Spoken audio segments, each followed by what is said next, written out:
Tata IPL 2024 मालिकेतील सामन्यांची रंगत आणि रोमहर्षकता दिवसेंदिवस वाढत आहे. IPL 2024 मालिकेतील 46वा सामना चेन्नई सुपर किंग्ज आणि सनरायझर्स हैदराबाद यांच्यात चेन्नईच्या एम.ए. चिदंबरम स्टेडियमवर असाच रंगला. या सामन्यात कोणता संघ विजयी झाला, कोणते खेळाडू गेम चेंजर्स ठरले, तसेच या सामन्याला कशी आणि कुठे कलाटणी मिळाली ते जाणून घेण्यापूर्वी कृपया हा व्हिडिओ सबस्क्राईब करा. कारण टाटा IPL 2024च्या मालिकेतील सर्व सामन्यांचे आपल्या मराठीत विश्लेषण करणारे यूट्यूबवरील हे एकमेव मराठी चॅनल आहे. आपल्या सबस्क्राईब आणि लाईक करण्यामुळे आम्हाला प्रोत्साहन मिळते. त्यामुळे यापुढे अधिकच रंगतदार आणि रोमहर्षक होणाऱ्या सामन्यातील बहारदार घटना आणि नेत्रदीपक खेळ पाहायला, ऐकायला आणि अनुभवायला आपल्याला निश्चितच आवडेल.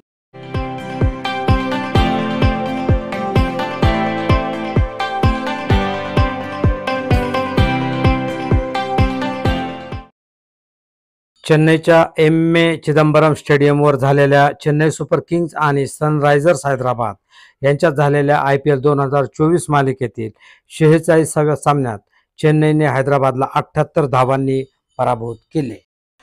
जेव्हा चेन्नई सुपर किंग्ज आणि सनरायझर्स हैदराबाद संघ एकमेकांसमोर येतात तेव्हा सामना आपोआपच रोमहर्षक होतो असा अनुभव आहे. त्याचा प्रत्यय याही सामन्यात आला.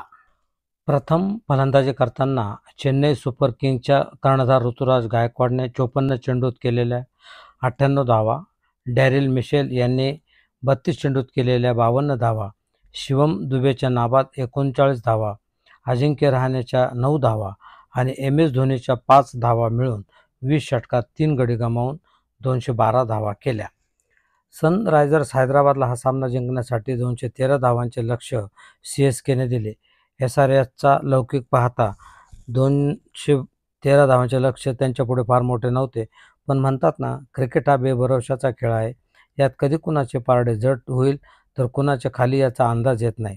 याचा प्रत्यय आज सनरायझर्स हैदराबादला आला आणि निर्धारित 20 षटकात 134 धावा करून संपूर्ण संघ बाद झाला.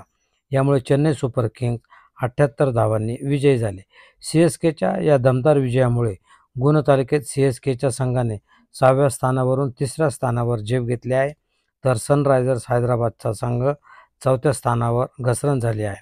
चेन्नई सुपर किंग्जच्या यशात सिंहाचा वाटा कर्णधार ऋतुराज गायकवाड यांनी 58 चेंडूत केलेल्या 98 धावा आणि डॅरिल मिशेल यांच्या 52 धावांचा समावेश आहे. याविषयी आपल्याला काय वाटते ते कृपया कमेंट बॉक्समध्ये येस किंवा नो लिहून जरूर कळवा.